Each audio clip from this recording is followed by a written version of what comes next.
Found the net. Goal for Wednesday. Terrific goal by Sheridan. Chris Waddle, is he going to have a crack? Oh, he does, and he scores. Still Glenn Wheeler.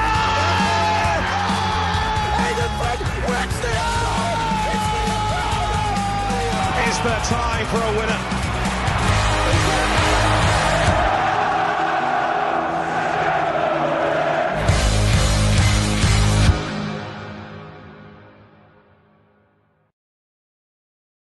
Hello, welcome to Wednesday Till I Die podcast. This is the preview show. We've got our first midweek league game of the season. I run our travels, a trip down to the Midlands to take on Birmingham City. With me to tell us all about the Blues is Birmingham City fan Tommy Kelson. Tom, first of all, how are you, mate? All good? Very good, man. Obviously, with the loss at the weekend against Coventry, that doesn't help with things. But other than that, I'm feeling pretty good. How about yourself, mate? Yeah, well, football's kind of secondary, I think, to everything that's been going off the field. This season is a bit of a write-off. But look what, the weekend we got to cheer a goal at Hillsborough, which is the first time we've done that all season. So it's not all bad. And this game is away from home. We're not, well, I wouldn't say too bad. We are better away from home. So let's see what's going to happen. Tom, I always start off and kind of whiz through kind of previous meetings and things. It has been a bit of a mixed bag. But when it comes to games at St Andrews, it's 3 wins for Birmingham, 1 draw, and then just the 1 win for us in the last 5 meetings. You beat us back in 2023. The last time we played each other at St Andrews, a 2-1 win. Juninho Bacuna with an absolute worlder, if I remember, just before half-time to level things up. People are wondering why I haven't heard of him since. He went to Saudi and now finds himself in Turkey, of all places. It was a season before that for our last win at St Andrews. No, it wasn't. It was 3 seasons before. 2020, COVID, because we were in League One in between that. No fans there. Barry Bannon scored a penalty in a 1-0 win. But yeah, it has been a bit of a mixed bag. Last season, obviously you stormed the league, but I want to kind of go a little bit before that. You know, obviously you got relegated the season prior to that one, but you had new owners. You know, new owners have come in, injected a lot of money into the club, changed a hell of a lot of things. What's your experience of this takeover been like, Tom? From your experience? The takeover has been honestly the best thing that's ever happened to the Blues, and I've supported them since I was born. And you know, we're a club that have never really had that much tremendous success. They've just brought back the pride of Birmingham City, you know what I mean? Like, when owners come in, you're always a bit sceptical about them. You know, we've had some absolutely shocking owners, as you guys have at the moment. But, you know, we had like a very similar situation to you guys. We had half our stand closed. The bottom tiers were completely empty. They had to be redone because they were unsafe. They didn't meet the safety regulations. And then these new owners come in, Knighthead Capital, Tom Wagner as the chairman, who knows pretty much everybody in the world of sport. You know, he's got one of the most fantastic contact books I think I've ever seen. You know, because he's a hedge fund owner, I suppose. You know, he invests into struggling assets. You know, he looks for different football clubs. He was looking at a Premier League club before us, and that fell through, which I cannot be more thankful for, because whoever that club was has missed out on some absolute top owners there. And to be fair, right, they haven't done an enormous amount in terms of like turn us into like a Man City just yet, but they've just done simple things that are really by the fan base, you know. And like in that first season that they took over, the way they just turned things around so quickly. So they got the bottom tiers open in the stands. They put a lick of paint around the stadium. They put new scoreboards in. They put a big badge outside the main reception. You know, did the car park to make it into more of a fan park, and they were visible, which was something that we never had before. You know, we had owners previously under BSHL, Birmingham Sports Holding Limited, who we knew a couple of people who were some of the spokesmen for that. You know, we had Dong Ren, who is a bit of a buzzword for us nowadays. It's like a bit of a joke character. And that was about it, really. Like, there were a couple of others that were floating around, but they were never at the games. They were never with the fans. They were never interested in Birmingham City, and that has been the complete opposite with Tom Wagner and Tom Brady. You know, we've got Jeremy Dale, who's a lifelong Blues fan. Even some of the older players who are still at the club, you know, Craig Gardner. You know, the whole atmosphere of them just being amongst the fans has changed everything, you know, and that's massively important in today's game. Because if I remember rightly, I think Brighton's owner in the lockdown season, just as they went into it, they were in loads of financial trouble. And what they did, they went on a Zoom call with a few of the fans and just said to them all the things that were going wrong, all the things that need to be doing. And they went out and they told the fans, and the fans understood, and look at where they are now. They look a fantastic club, and it's exactly what's happened to us. And I imagine a lot of your listeners will be listening to this and thinking, God, wish we could have that. And it's absolutely more than possible. You've just got to wait it out, because like for us, we started protesting against BSHL, our previous owners, way before we got Knighthead involved, and we had owners that looked like they were going to take over, and they seemed to be a bit flimsy. They didn't have the funds for it. We had Paul Richardson and Maxi Lopez that were initially going to take over. We were all getting excited about that. That fell through, and then it looked like nothing was ever going to happen. And then out of nowhere, this came through. And then now we're the envy of so many other championship teams, where everybody's saying that we're glory hunters now for being Blues fans. It's like, don't think you remember exactly what was happening beforehand. Yeah, I mean, Joe, you struck a nerve with what you were saying there, because the things you've just talked about, you've not spoken once about anything that's happening on the pitch. It's all the things off the pitch, and simple things like you just said, just putting a badge outside the ground, and kind of, I've almost, I suppose, been proud of the place of St Andrews, the ground that you go to, week in, week out, and support the football club, and a fan zone and stuff that's actually worthwhile. And it's not only that. I think from the outside looking in, it looks like they've got a plan, and they've actually set out what their plans are going to be. I think these plans they're incredibly ambitious as well. Yeah, there's a lot of stuff in the city of Birmingham. Now, Matt, who I do the podcast with, he's from he's from that neck of the woods, so he sees a lot of these things happening. His friends and family are now Birmingham fans or Villa fans and stuff like that. Sorry for swearing, apologies.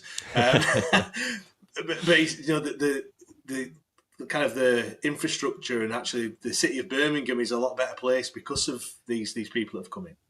Yeah, I think they've got a long way to go with Birmingham in particular, because obviously the city council is bankrupt at the moment, and it's a rundown area of Birmingham. I don't live there myself now, so that's a real big project that is to do, obviously. But they've got the right ideas, like to have like a vision to turn the city into a better place, and clean it up and everything.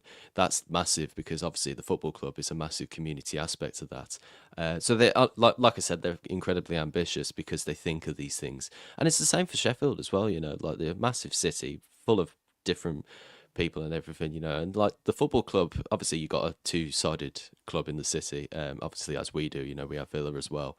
But like, focusing on like the club aspect of it, is a massive drive, like help relations and everything, So like, yeah, it's brilliant, and I feel like, as you said, like I've only really talked about the stuff that goes off the pitch, because that is half the battle, Like the football that goes on the pitch, isn't really their choice, And I feel like with previous owners, and this actually reminds me, we had obviously I said Dong Ren was the guy who, in one of the seasons, I think it's the 2019-20 season, at the start of the season, he'd have sacked our previous manager, Gary Monk, and put in charge Pep Clotet, who was the assistant manager.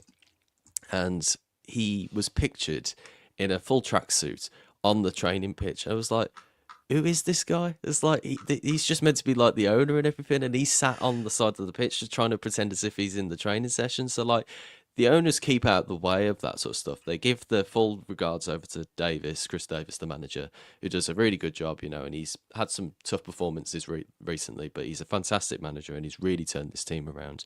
But their job is off the pitch, and that's half the battle. And what they've done off the pitch, they've stopped making going to the Blues a chore. And like, for so many seasons, honestly, and we had a glimmer of it with Gary Rowett and Gary Monk in those seasons. Every single other season was an absolute chore. Going to the Blues, I felt like, I could easily pack this in. It's not as enjoyable as it used to be. The team, even though they're not terrible, we were sort of that hovering between like 17th and 20th every single season, where it just like nothing happened to us. And then eventually we did go down in that 23-24 season. But like, honestly, like it felt so dire, and like nothing was ever going to change. And then everything changed out of nothing. So honestly, I'm grateful for it every single day, really, because football's pretty much, my biggest thing that I have in my life. It's all I care about. Yeah, as he's, again, I think a lot of people listening will be thinking the same. We're in the same situation. It doesn't feel like there's an end to it all, really. But I'm sure there will be. I'm sure times for us will get better at 100%. Some point. Tom, last season, then you romped to the title, 111 points. I'm sure that's probably some sort of record I think it's a somewhere. world record. Yeah, I just do think it is. unreal. 34 wins, 9 draws, and only 3 defeats in the whole season. What was last season like? Because obviously we've been there. We've been in League One fairly recently. For me, I mean, we weren't as convincing as what you were, but I almost felt a little bit like nervous. As in, I was expecting us to win every single week, and it was almost like, you were just waiting for that first goal. When it happened, it was more of a relief more than anything else. I couldn't really enjoy it. I don't know if it's the same about you. I'm sure under 11 points. I'm sure there was a lot of enjoyable games in that season. What was it like? It goes it's like how the season always works. So at the start of it, you're very nervous because it was like, right, we've got a lot of expectation. I mean, like we spent a lot of money, but we didn't like overspend on players. We did on Stansfield, of course, but we'd invested in the right areas. We bought the right players, and we hadn't gone over the top. Do you know what I mean? Like we got Stansfield, who was definitely a championship player, but then we got like League One players that were good for the league and everything. They were going to be ready for the championship come the end of the season. But I was just very nervous at the start of the season. I think that tells on some of the videos that I did. I was just like, come on, like we just got to win this game. Like we had Reading on the opening day of the season, who we never do well against. Honestly, they're a proper bogey team. And then we had Wickham away. And then, if I remember rightly, I think we had Wigan back at home on the third day of the season. I can't quite remember. Leyton Orient, you had in between. Leyton Orient, that's it. I didn't go to that game actually, which was also really annoying because all the away ends were really small, so I couldn't actually get to the games. But yeah, very nervous at the start of the season, but we got off to a good start. But the problem that we had was that we didn't have a good run of games because we bought so many new players. We weren't gelling and we weren't getting the team ready and everything. But then I think it's the second international break after we lost to Shrewsbury, we started to fly then. We had a really good run of games, and we just started to really kick on from there. And then that's where I became more comfortable. Even though some of the games we won were just like 1-0, I just kind of knew that it was coming. And, like 111 points, only losing 3 games all season. It was like, I know we're going to do well because we've got the best team in the league. We've got some fantastic goal scorers, brilliant players at the back, great way of playing, brilliant manager who gets really on with the fans. The only thing that I wasn't convinced about throughout the whole season was the trophy, because in every single one of those games we were absolutely dire in it. Like every single game we played against, like, I can't remember who we played now, if it was Stevenage or some of those teams. We played so poorly and thought, like, we've managed to get to the final and thought, okay, well, we were going to turn up now, and then we didn't. So that was rather embarrassing, going all the way down to London to Wembley to play Peterborough and get absolutely rollicked in the first half. But it was great for all the other football fans, though. Like exactly, as a neutral, you look at that and think, "Oh, Birmingham, they think they're going to win it all," and to get beat by Peterborough, we did. Yeah, I'm not going to lie and say we there was a little bit of a fist pump in there, maybe. Yeah, I mean, I get that, because it's always nice to see the big teams get what is coming to them, and it definitely was for us in that trophy.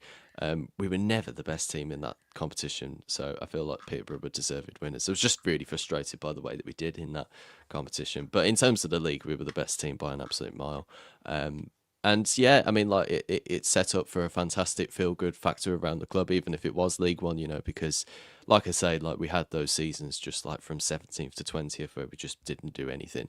I mean, like you considered like it being a chore and then having like a great season because we had literally had like 12, 13 years of just that, of like no relegation where there's like a proper low points and a promotion thing, because you guys have been up and down a little bit and it keeps the story alive a little bit, so it keeps it a little bit more on your toes. But like we were just so dormant, we were like a proper, a volcano that never erupted. We just sort of sat there, like it's just like we never had anything to cheer about. So then when we finally got the owners in, then we got relegated, so that was a horrible feeling. Then we go back up after having a great season, and then we're starting to come more together as a fan base because we were incredibly divided under the BSHL era. Horrible times and everything, like proper unrest between the fans, didn't know where we were going, didn't know what to expect. Now there's more of a togetherness, which is so much more important and vital. And then whatever happens on the pitch, Blues fans will always be slightly divided. Even last season, I remember people saying that those performances weren't vindicating, they weren't good enough, we needed better, we need to win every game 6-0, which is true because obviously in hindsight now, the team, if we'd had been winning 6-0 every single week, coming into this season, we'd probably be feeling a little bit more confidence and knowing how to score goals. But for the time being, like, I was more on the side of like, yeah, we've just won. We just need to get back into the Championship, which we did. Yeah, exactly. You mentioned your manager, Chris Davies. Not going to lie, I don't know anything about him. I don't think many people do, to be fair. It's his first managerial job. He's had a lot of jobs as assistant manager, I think, to Brendan Rodgers and Big Ange as well at Tottenham. What's your thoughts on him? I mean, you've already said, fantastic manager, so I'm guessing you quite like him down at St Absolutely. Andrews. Yeah, I mean, like, he's probably my favourite ever Blues manager. I think I'll put that because honestly, he's so likable and he's so professional, and I feel like that is something that I haven't seen in the Blues manager since we had Alex McLeish, who won the Carling Cup with us. And I feel like he pits that for me just because McLeish left us for Villa, and that I can still never really get over that. And I love McLeish. Snake, he's a snake. He's a snake.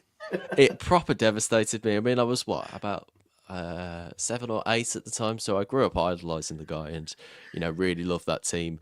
And then he went to Villa and everything, and he did terribly there as well. So like it was a little bit of yeah, you deserve that, but also at the same time, just again, like, why? Honestly, like, you should never have done that. But with Davis, it's like he's a manager we've never had before. He's in this sort of new wave of modern managers where he's got a fantastic education within coaching. He's still very young. He's still got loads of ideas. He's got a wonderful team around him of business people and footballers, like-minded people like himself that he can work with, and he's got a perfect environment to work in. And he knows his stuff about football, and I feel like he's got a real test at the moment in terms of how things are going on in this season. But I have my confidence in him, I feel like he can do it, because he's a smart man. Well, he's a rarity, isn't he? Because he has played football, but I'm looking now, he retired at the age of 19. So from that early age, obviously he has been at a certain level, but he's not played the game like many managers have done for many years. He's gone straight into coaching, and then now he's 40 years old, and now he's getting his first gig in as a first team manager. So he's had 20 years of coaching at various different levels, obviously going up as in the ranks as he goes along. So yeah, you're probably right. He's got that same level of experience that someone would have at the age of 50, 55 years old, if you know what I mean. He's got that from a fairly young age as well. He's managed his career brilliantly because he's gone along with Brendan Rodgers. He started with him at Reading, I believe, or Swansea. I can't remember which way around it is now, but he's been with him at Reading. He's been with him at Swansea. He went to Liverpool with him, so he's managed a lot of big players there, like Luis Suarez, Daniel Sturridge, all those type of big players. And then I think he went to Celtic with him after he got sacked at Liverpool. Won loads of titles there with them, and a lot of his players that he now works with, players like Tomoki Iwata, he knew at Celtic. He had, I don't think he was, oh no, he might have been there with Kyogo. But he knows those contacts with people, so he can get those different connections in. And then he went to Tottenham with Ange Postecoglou, did a good job there, I think. I think he got like a good amount of respect there in his first season with Spurs, obviously. Second season where Ange Postecoglou always wins something apparently. He wasn't with them at that point. That's when he was with us. But yeah, I mean, like, he's got like buckets of experience for a very young manager, and I just like his decorum. I think that's the best way of really looking at him, is that if anybody in football right now got said, like, Chris Davies is going to be your manager now, I think everybody would be looking at him and thinking what he's done with Birmingham, what his career is and everything, how he behaves, how professional he is, his work ethic with the players. He really, really pushes them. He's proper military almost to them. But he's rewarding, he's a nice guy. And I think a lot of teams in the world would look at them and go, I'd like him as our manager. He's got something about him, I think. But the thing that he just needs to do at the moment in this current period of time is learn a little bit more about adapting to different competitions, because I think he really nailed League One last season. He knew exactly what was going on. He knew the teams and the players and the formats to play in. Then it came to some of the cup games, and I don't think he really understood what type of adaptations to make. But of course, he's still a young manager, so he's going to know how to do that further down the line. Like someone like I don't know, like a Chris Wilder or someone like that in the Championship, who knows the game so well, knows how to adapt different teams for different competitions, like when they're playing in the League Cup or the FA Cup or in the league. I think that he just needs to know a bit more about that, because that showed with the trophy last season. We weren't as convincing as we were in the league, and then we come to the final. We needed to play like a final team in a final mentality, and we just played it like a league game, just trying to keep hold of the possession, and Peterborough just went boom, and just blew us away like that. I think that's probably the only thing he needs to work on, in my opinion. What's the style of football like? What's Chris Davies' team look like in terms of how you try and play football? Heavily possession based, so we will keep a lot of the ball, and I do mean a lot of the ball. So it is, to compare it in a bit of a negative way, I suppose you could probably say it's a bit Wenger football. So you keep the ball, not much risk taking, I would say, even in the League One last season when obviously we won so many games, but we didn't really take on many chances. We didn't pull the trigger on a lot of shots. And I think that's where his adaptation is needed at the moment in this current period of time. But he gets the players working absolutely fantastically. So he keeps the ball, works the wide areas a lot. Defensively, absolutely sound. I feel like only in the past couple of games, we've had issues with the back line, just because I think we're still working out who to play there. But like we were talking about earlier, just before we come on, talking a bit about our main centre-back, our club captain, Christoph Clara, absolutely solid, nothing comes past him. Even against Coventry yesterday, on Saturday, it's Monday too, he was still pretty decent, like he still, things that came his way, he cleared and he kept hold of the ball and moved it forward. It's just because we got overrun at the back, really, by, Jack Robinson got sent off and Aaron Cashin had to come on. So things had to change around a little bit. But he's absolutely fantastic as a defender, and I feel like one game doesn't do him justice. But still, like that, we're very possession-based, and I think he's trying to change a little bit about that. He wants us more on the front foot. He wants us going at players, and he wants us to become more dominating in games. And I think at home we're definitely going to have that this season, because if any Wednesday fans really want to do us over on Tuesday night, then I mean, good luck to you, because it's going to be tricky, because we haven't lost at home since April 2024, and probably saying that now, you probably will go beat us, because that's just the way that Blues fans always seem to put the commentator's curse on those type of things, but. That is where we are strongest, definitely at home, and away, definitely recently, we just don't look our similar selves. But we are a tough team to beat. I think that's the best thing that he's given us, really, because over many seasons where we've been flimsy and we haven't had enough stability, like making us hard to beat is good, and that's going to be important this season as well.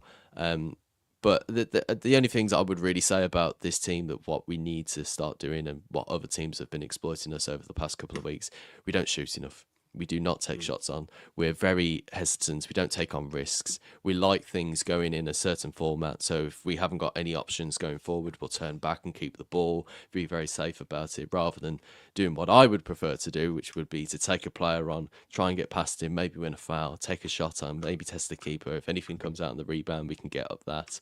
I mean, like Coventry's goal against us at the weekend, the opening goal from Thomas Asante, they took a shot from the edge of the box. Brian also gets down, saves it, and then Asante's there to sweep in. We would never do that. Not at the moment, at least, So there's a lot of things that need changing.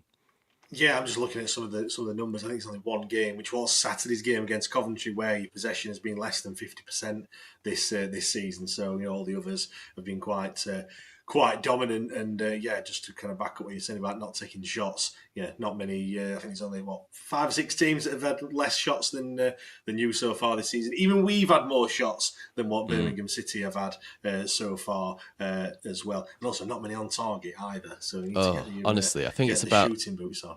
I think it's 3 games this season now where we haven't had a shot on target. We definitely didn't at Leicester. We didn't at Stoke. And I don't think we had one against Coventry either, which is just unacceptable. Particularly against Coventry. I mean, I won't bang on about this, but Coventry had, put the prices up at the weekend. So it was 45 quid for us to go. And obviously me and my dad and my brother all go. So that was 45 quid each, plus the booking fees. So that was 130 quid. So we had to go all the way down there, loads of money spent and everything, and to hardly have a shot on target. Well, not have a shot on target, no more than 50% possession, absolutely threaten nothing and get beat 3-0. Probably could have been more as well. So I was not happy with them at the end of the day. I was fair to say. Yeah. There's just one team that's had less shots on target, and I'm glad to say that it is our dear neighbours that are below you in that. Who've had a shocking start, absolutely appalling start to the season. I'm kind of Mate, glad absolutely fantastic start to the season, as far as we're concerned. To be honest, let's touch on some of the players to watch. Then Christoph Clara, you've already mentioned him, 25-year-old centre back. You signed him last season from Darmstadt in the Bundesliga. I think they actually got relegated that season when he came to yourself. He did actually start his career at Southampton went there as a youngster. So he's kind of, he didn't play much football over here, but he's used to the English lifestyle, I'm sure. What's he like? Because, as you mentioned, he's already your club captain. Yeah, definitely. He's absolutely immaculate. And last season, he wasn't our club captain. It was Christian Bielik, who I'm still very sad to see go, actually, because he's gone to West Brom and not really done much there. I was thinking we probably could have done with him at the weekend. But yeah, Christoph Clara is absolutely fantastic. Very tall, very... He's not the most rapid, but he definitely has a good awareness at the back, so he can manage where his strikers are going and everything, so he's got one step ahead of him all the time. And I think what he really connects with Blues fans is that he's a proper brute force, really, of a player. Like there's been a couple of times, if you'd have watched the Newcastle game this time in the FA Cup last season as well, you'd have seen that he was... at one point, I think it's Jacob Murphy who's getting down the left-hand side, and Ethan Laird's not there to cover on the right-back position, so he just runs across. And rather than, try and keep up to pace with him, because obviously Murphy's absolutely rapid, he just goes across and absolutely just nails him and knocks him straight into the sideboards, picks up a yellow card. Blues fans are loving it and everything. And he's done that loads of times where he knows he can judge the game really well. I think for a young lad, obviously, defenders go on into their mid-30s, but he's got such a wise head on very young shoulders, and he knows exactly what to do in those sort of panic situations. And I think we saw that at the weekend where Jack Robinson, who is a very experienced defender, obviously played at your neighbours as well, but he didn't manage that situation well. He'd already picked up a booking, and then rather than understand the situation and what he was in, he decided to drag the player down, get a second yellow, and he was off. And Clara would never do that. He picks up a fair few bookings, but I don't think he's ever had that situation where he's lost his head, and he's always very calm and composed. And he sticks up for the players as well, So like there was the incident at the start of the season where Ipswich scored the late equaliser from the penalty. I can't remember exactly who it is now. His name escapes me. But he boots the ball into the Blues end into the crowd, and everybody's getting really frustrated. And Clara's straight at him, to go and really give him a go with it and everything. So he backs up the supporters, he backs up his players, and as a leader, like in that essence, being, I think leaders as well, like aren't always the nicest guys, but you're a good guy in that sense, because a nice person would it's about respect, Tom, isn't it, really? Exactly, yeah. A nice guy would go over and be like, all right, everybody calm down.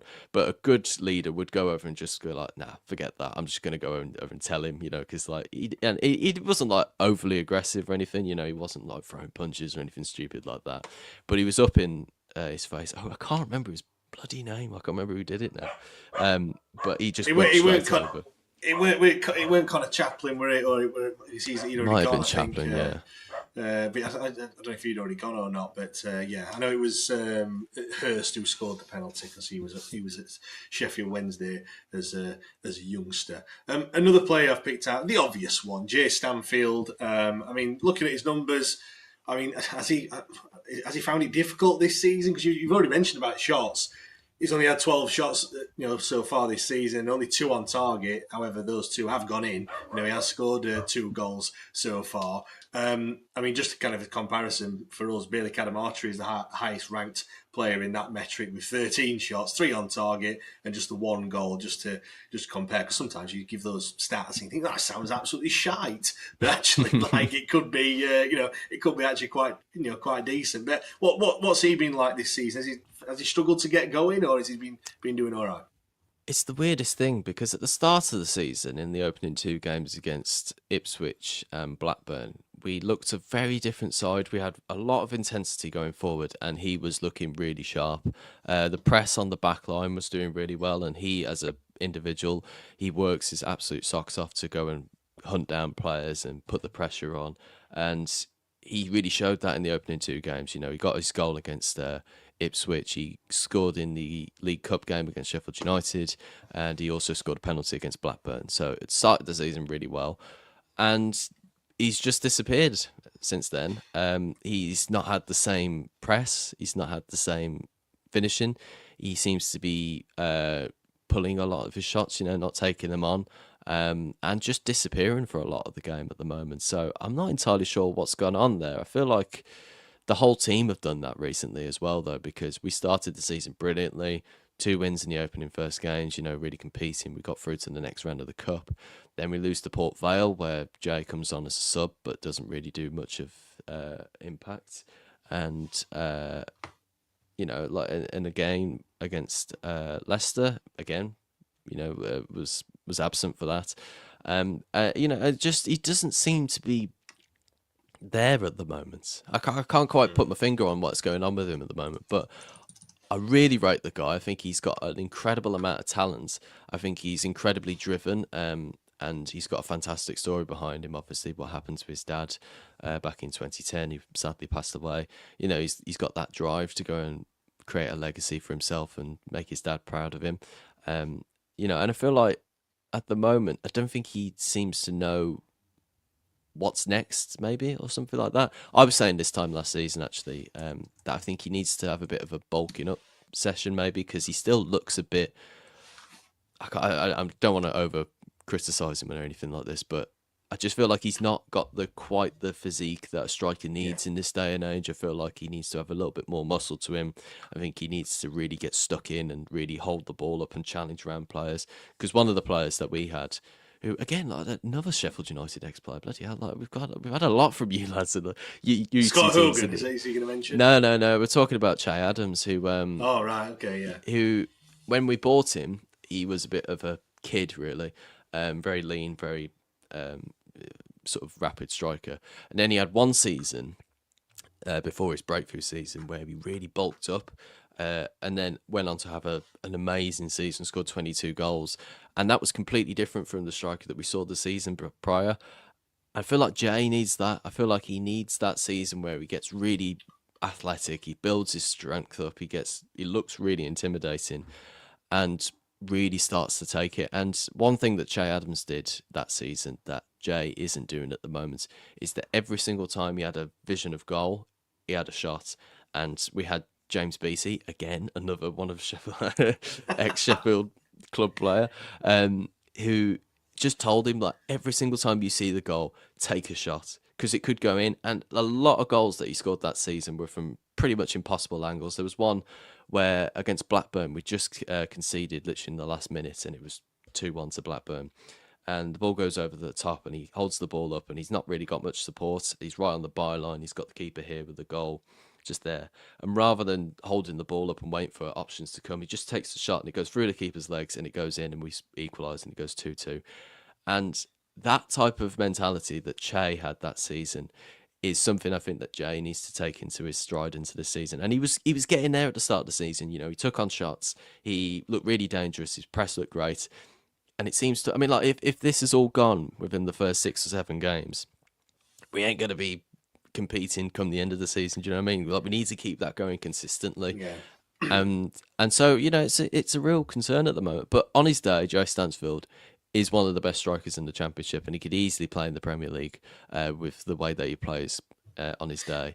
I just think he needs to find a real good, consistent base, because recently he's just disappeared. But I like the guy. I really do, and I hope he really turns it around because he's got a lot to offer. Yeah, I feel like you either have to be really technical, or you do have to have that. If you haven't got that technical ability to fashion a shot yourself, you do need that kind of physicality. Especially in the Championship, when you come against some really strong centre backs that don't take no shit. You've got to be able to bounce off them. Because if not, we're seeing it at the moment with some of our young strikers, George Brown and Bailey Cadamartri. They both George Brown's just come in. We've only seen him, but that's one thing that people have pointed out. He is strong, and for a 19-year-old lad, he does throw his weight around a little bit, which can fashion a chance fairly easily. So let's look ahead to Tuesday's game then, Tom. How do you feel it's going to pan out? I don't want a score prediction just yet, but I mean, one thing I've seen this season, I think Pompey did it last week. I think QPR certainly did it in the first half of the weekend. They've underestimated us. We are an absolute basket case of a football club. Mm. Players aren't being paid. It's payday on Tuesday. I think players have already been told they're not going to be paid for this month, for September. So that's probably going to be playing on the minds. I think other clubs are kind of coming in thinking it's going to be fairly easy, an easy 3 points. But what are you thinking going into this? Because we have, form has got a bit of an upturn in fortunes. A draw last week, a win last week with a draw this weekend just gone. What's your thoughts? We need to be careful because these games can decide seasons, and we've had this with you lot before, actually, like with the game in 2024 away at yours. We turned up thinking, Wednesday are down, this is all done and dusted now. And we came there and we got absolutely turned over. I think it was Mowbray, the manager was. And we're all thinking, we're going to win, we're going to be safe for another season. We've not been playing very well recently, but we'll win and we'll be okay. We got absolutely turned over, and then everybody's thinking, hang on a minute, we're in another relegation battle here. Like, this is another problem that we need to solve. And I'm not saying that we're going to be in another relegation battle if we lose on Tuesday night, but my God, we need to be really cautious of this game. We need to take it properly seriously, in my opinion, as well, because we can start to, I'm a big fan of this sort of breaking the trends, because like at the moment, everybody just seems to be following a bit of a similar formula. And rather than worrying about like the other big teams, it's these games that are the most important. So if we don't take this one seriously and think, we'll just turn up and get the players out on the pitch, and maybe just a 1-0 or a 2-0 will be fine. We should go there thinking like this is going to be the toughest game of the season, because if we lose, like the problems that we then have with this, it's like everybody, even if we win the next game after Wednesday, which I think is Wrexham, people will still be looking back to that game and going, there's weaknesses there that we know about now, and like other teams can exploit that. So we've got to be careful, and we've got to turn up, and we've got to really, really put on a good performance, because I think if we go there Tuesday night and we really we just control all the possession, suffocate you on the ball, make sure that you don't get any shots on target, and keep everything going, get a couple of goals, maybe 3-0 or something like that, then we've put in a proper performance there that no one can be worried about. But anything that sort of shows like there's cracks in, I mean, obviously, like you guys have still got a half decent team, and again, all the stuff that goes off the pitch doesn't really necessarily relate to what goes on the pitch. But we've got to take it really, really seriously. And obviously, Davis will always take it seriously because that's his job and that's his way of dealing with things. But I think we've got to take it even more seriously, because if we come away looking weak, then there'll be bigger clubs in this league that will look at us and go, well, I know what we're going to do now. We've all been in this situation where we've been the big card in this sort of in the league, and like when other teams see weaknesses in you, because like last season there was a really good example, like every single team wanted to beat us and they all thought, right, we're going to just go for it. And by the time we'd put our respect in that league, teams backed off us. Then they were like, okay, right, we don't respect this club. Obviously, like if we don't respect the team, we're going to get absolutely hammered every single time we come here. And I feel like we need to do that again. We need to try and go on Tuesday night, because it's going to be an intimidating atmosphere as well. I'm sure that a few fans of yours are going to come down to the game as well. And we've got a bit of a recent history. Like, games have been really exciting. And you guys are really going to come and try and beat us as well, because like if you do, then things are going to feel great, and like beating us is obviously like a big thing in this league as well still. But yeah, we've got to turn up and really turn up as well. We can't just win 1-0 and just sort of scrape it at the end of the game. We've got to go there and really try and win big, because if we don't, then there's problems on us. I mean, like with you guys, like there's just, like if you lose, then it's just the way you are at the moment. But if you come and win, like people are I'm sure you're going to feel absolutely over the moon with that. Well, yeah, I mean, just look at the league table, and I know obviously all of the results have got to go your way, but a win, it's quite tight down at the bottom. I know it's early stages, you shouldn't really be looking at the league table, but from a confidence perspective, you exactly. propel us up the league, and we'll be like, cloud nine, like no one is expected it. I'll hold my hands up. I expected to be the whipping boys of this league, 4-5-0 every single week, but look, there's still a long way to go. I mean, just on your, you said the results recently have been poor. But to be fair, Leicester, Stoke, and Coventry all It's in the the top way six. we've been playing in those games, though. We haven't looked threatening or intimidating, and there's nothing really to bring from those defeats. We've lost to Leicester, and that one in hindsight now looks like, okay, that's fair enough. We went to Stoke, we had no shots on target, and we looked incredibly weak on the ball. We kept giving the ball away every seconds. Stoke were coming at us; they looked like they were going to get more, and then again against Coventry on Saturday just looked really weak. And in some of those wins we've had as well, we beat Swansea. Game was really tight. We only won in the last minute. We beat Oxford, who probably could have done a lot better with that. The Blackburn game, we were a goal down until the 90th minute and then got two in the last minute. That was a great moment, and it was like towards the start of the season as well, where the very first few games where people were feeling really, really optimistic about the season. And then against Ipswich, obviously, that was probably the one where we played unbelievable and got ripped off by the referee. So over the main few games this season, the reason why I think a lot of the fans are feeling a little bit like the way they are, even though that we might a win and then we're back into second, like the league's always this close up towards the top of the table, like you always got teams who like one defeat and they move about 6 positions, and that was us at the weekend, like we could have gone second with a win and then we were going straight back down the table again. And unfortunately, Blues fans aren't quite used to this in the last 10, 20 years, but if you want to get promoted and you want to be in that top 6, you've got to win a lot of games. And I know a lot of people, and I've been bringing up this point myself, Sunderland lost about 12 games last season, but they also did win games as well. And we're not doing that at the moment. We're not getting the results in to go and finish 4th or 5th at the moment. And so if people want to, really get promoted this season and really challenge and really be in the talking and the conversation, they've got to play better than that. And at the moment, they're not. And I feel like maybe against Wednesday on Tuesday night, if we do lose, it'd be like, oh, hang on a minute, like, no, problems need to be sorted, because like the league is unforgiving, and there will be other teams in this league that will look at us and go, by the way they play, more games coming down the line, we'll take it to them and we'll really give them a game, and unfortunately, that's just the way of football, and it's a ruthless business. So I don't want to lose any more games at the moment. So I want to go into every single game trying to win convincingly, and like that is, and believe me, that is not just my opinion. If you've watched our Amazon documentary over the season from last season, you'll have seen that every defeat or every draw, Tom Brady, Tom Wagner, Chris Davis are fuming with themselves, honestly. Like, I remember this last season against Wrexham away. It was 1-1 and we were absolutely holding on for dear life at the end. And a lot of the Blues fans in my live stream were saying, good points, tough away game and everything. And me and my brother having a right go at everything, said, oh, we shouldn't be in this situation. And then calmed down thinking, yeah, actually, that's a fair point. No, didn't lose at least. And then a couple of months later, when I'm watching that documentary, I'm thinking, I wonder how Davis is going to react. And he walks into the changing room and the camera's in there and he tells the camera, fuck off, get out of here, and like you don't see what happens, but you absolutely he went ballistic at them, and I was like, I was right. I knew we should have done better.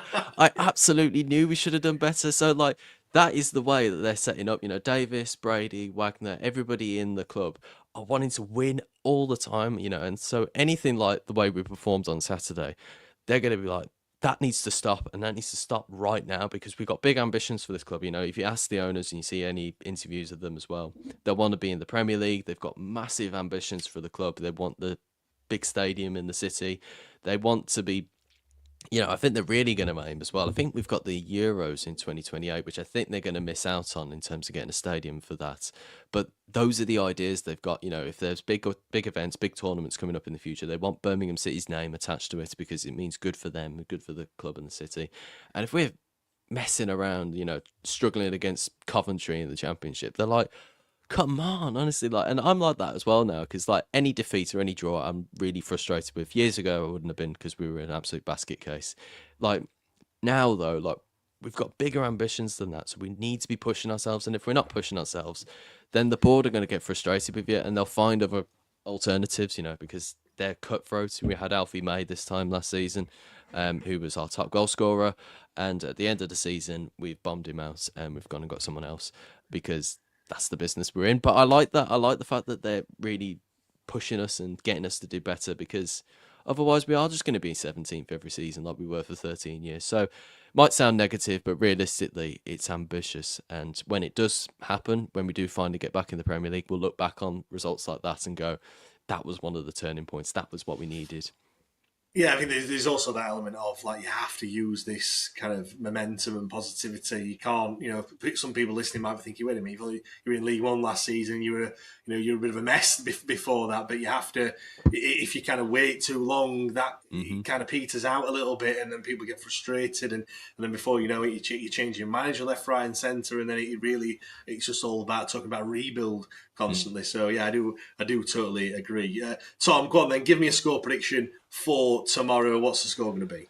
Well, I'm really torn on this one. Usually I've got a bit more of a better understanding of what I'll expect to see. I do think we'll win, but I do think it will be an incredibly tight game, actually. I think like there might even become an option tomorrow night where you may even take the lead, because we are a bit like that sometimes. We do worry ourselves, we put ourselves into tricky situations. Like everyone says this about their own club, but we never do it the easy way. It's that sort of saying about football.